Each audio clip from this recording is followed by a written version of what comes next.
চট্টগ্রামে Bangladesh oil and gas workers ফেডারেশনের জরুরি সভায় কাউসার হামিদকে ভারপ্রাপ্ত সভাপতি নির্বাচিত করা হয়েছে। এ উপলক্ষে তাকে শুভেচ্ছা ও অভিনন্দন জানিয়েছেন ফেডারেশনের নেতাকর্মী এবং তেল খাতের শ্রমিক কর্মচারীরা। আলহামদুলিল্লাহ, আল্লাহর দরবারে শুকরিয়া আদায় করছি আমাকে ভারপ্রাপ্ত সভাপতির দায়িত্ব দেওয়াতে। তেল সেক্টরের পদ্মা মেঘনা Jamuna stand refinery, LPG, BPC, PTC, পিএলসির সিবিএর নেতৃবৃন্দদেরকে এবং বাংলাদেশ অয়েল ওয়ার্কার্স ফেডারেশনের নেতৃবৃন্দদেরকে আমার অত্যন্ত খুব ভালো লাগছে এই দায়িত্ব দেওয়াতে।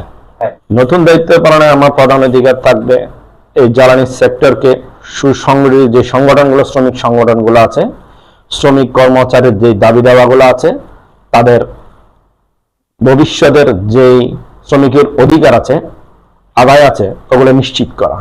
গত ৩ আগস্ট নগরের যমুনা ভবনে অনুষ্ঠিত জরুরি সভায় বিলসের সদস্য পতেঙ্গা হালিশহর আঞ্চলিক শ্রমিক দলের সাধারণ সম্পাদক এবং standard Asiatic oil company employees ইউনিয়নের সভাপতি কায়সার হামিদকে Bangladesh oil and gas workers ফেডারেশনের ভারপ্রাপ্ত সভাপতি নির্বাচিত করা হয়। এ সময় উপস্থিত নেতৃবৃন্দ ও শ্রমিক কর্মচারীরা তাকে শুভেচ্ছা অভিনন্দন জানান এবং নতুন দায়িত্ব পালনে সাফল্য কামনা করেন। সভায় নেতারা বসুন্ধরা অয়েল অ্যান্ড গ্যাস কোম্পানিকে পরিশোধিত জ্বালানি তেল আমদানি ও বিপণনের অনুমতি দেওয়ার উদ্যোগ এবং জ্বালানি বিভাগের বিভিন্ন নীতিগত সিদ্ধান্তের তীব্র বিরোধিতা করেন। সভা পরবর্তী এক বক্তব্যে ফেডারেশনের ভারপ্রাপ্ত সভাপতি কাউসার হামিদ বলেন, দেশের জ্বালানি খাতকে বেসরকারি প্রতিষ্ঠানের কাছে জিম্মি করা কোনো চেষ্টা হলে কঠোর আন্দোলন গড়ে তোলা হবে। তিনি শ্রমিক স্বার্থ বিরোধী স্মারক ও প্রস্তাবিত নীতিমালা প্রত্যাহারের দাবি জানিয়ে দেশের জ্বালানি নিরাপত্তার স্বার্থে সরকার ও সংশ্লিষ্ট বিভাগের সঙ্গে শান্তিপূর্ণ সমাধানের আহ্বান জানান। অয়েল অ্যান্ড গ্যাস সবচেয়ে বড় শ্রমিকদের সমস্যা হচ্ছে আমাদের দ্বিবার্ষিক চুক্তিনামা, বিভিন্ন প্রান্তিক সুবিধা আছে এবং জ্বালানি মন্ত্রণালয়ে অন্তর্বর্তী সরকারের সময় যেই চিঠিগুলো হয়েছে, প্রথমত একটা কথা বলি, আমাদের যে দ্বিবার্ষিক চুক্তিনামা যেগুলো আমাদের কোম্পানি থেকে শুধুমাত্র চার্টার অফ ডিমান্ডের মাধ্যমে ম্যানেজমেন্ট এবং সিপি এর মধ্যে সম্পাদিত হতো, এখন এগুলা মন্ত্রণালয়ে নিয়ে যেতে হচ্ছে।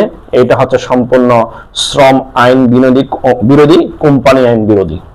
সর্বপ্রথম থাকবে আমার পরিকল্পনায় হচ্ছে যে শ্রমিকদের আদায় নিশ্চিত করা এবং আমাদের যেই জাতীয় বেতন স্কেল ইনশাল্লাহ সামনে সরকার ঘোষিত করবে, এটা আমাদের বাস্তবায়ন করা। আমরা খুব অল্প সময়ের মধ্যে কাউন্সিলিং করব।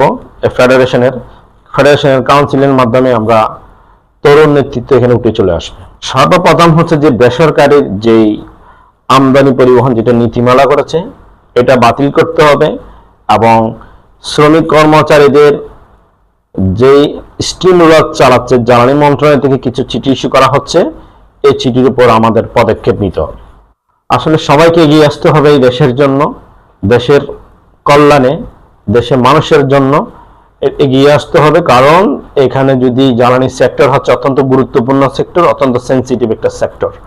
এই বিষয়গুলো নিয়ে আমাদেরকে সবাইকে সজাগ থাকতে হবে। আপনারা জানেন এখন বাইরের দেশে যে যুদ্ধ চলতেছে, যুদ্ধকালীনের সময় কারণে আমাদের বাংলাদেশের উপর অত্যন্ত প্রভাব পড়েছে, যেটা বাংলাদেশ সরকার বর্তমানে 185 টাকা যেই রেট, কিন্তু বর্তমান সরকার আমাদের ওই রেট না নিয়ে 145 টাকা করে রেট তেল বিক্রি করতেছে।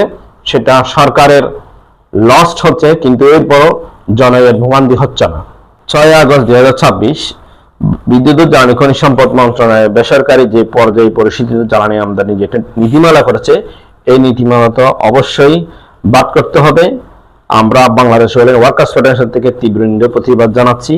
আমরা এই বিষয় নিয়ে আমাদের মাননীয় সংসদ সদস্য 11 আসনের এমপি, বাংলাদেশের অর্থমন্ত্রী জননেতা আমির খসরু মাহমুদ চৌধুরী সাহেবের সাথে আমরা দেখা করব। আমাদের এই জ্বালানি সেক্টরের যেই নীতিমালাটা করেছে, অবশ্যই এটা বাদ দিতে হবে। কারণ বেসরকারি খাতে যদি জ্বালানি সেক্টরকে যদি 50% দেওয়া হয়, তাহলে সরকার এবং দেশের মানুষের ক্ষতি হবে। কারণ এই বেসরকারিরা তেলে যদি দেয়, তাহলে তেলের অবশ্যই 2 নম্বরই ভেজাল থাকবে। এতে করে সরকারের লস, বাংলাদেশের জনগণের ক্ষতি হবে। বর্তমান সরকারকে বেকায়দা ফেলানোর জন্য কিছু আমলাতান্ত্রিক কর্মকর্তা রয়েছে, যা কিছু কিছু সিদ্ধান্ত সরকারকে তারা ভুল ব্যাখ্যা দিয়ে বিভিন্ন কার্যকলাপ করতেছে। সেটা আমি বলবো সরকারকে এগুলো কঠোরভাবে পদক্ষেপ করার জন্য অনুরোধ জানাচ্ছি। যা আমলাতান্ত্রিক কিছু সচিব রয়েছে, যা ফ্যাসিস্ট আওয়ামী লীগ দূষরদের এরা কুর্তিমারি রয়েছে, তাদেরকে চিহ্নিত করুন, না হলে এই তেল সেক্টরের অসীম সংকট দেখা দিবে। না হলে এই সেক্টর তারেক রহমানের সরকার এটা ক্ষুণ্ণ করার জন্য আওয়ামী লীগ বিরোধী কিছু কর্মকর্তা রয়েছে, তাদেরকে অতি দ্রুত অপসারণের দাবি জানাচ্ছি। বিভিন্ন সেক্টরে বিভিন্ন আওয়ামী লীগের, শ্রমিক লীগের নেতৃবৃন্দ রয়েছে, তারা চাচ্ছে এই সেক্টরকে বিনষ্ট করার জন্য, তারা এই সরকারকে ফল্টে করার জন্য তারা কিছু কিছু পায়তারা করতেছে। তাদের বিরুদ্ধে অতীব জরুরি পদক্ষেপ নেওয়া। ধন্যবাদ জানাচ্ছি আমাকে বাংলাদেশ ওয়ার্কার্স ফেডারেশনের ভারপ্রাপ্ত সভাপতি দেওয়ার জন্য। ইনশাল্লাহ আমি আগামীতে এই তেল সেক্টরের 5,000 শ্রমিকের জন্য কাজ করে যাব। আপনারা আমার জন্য দোয়া করবেন।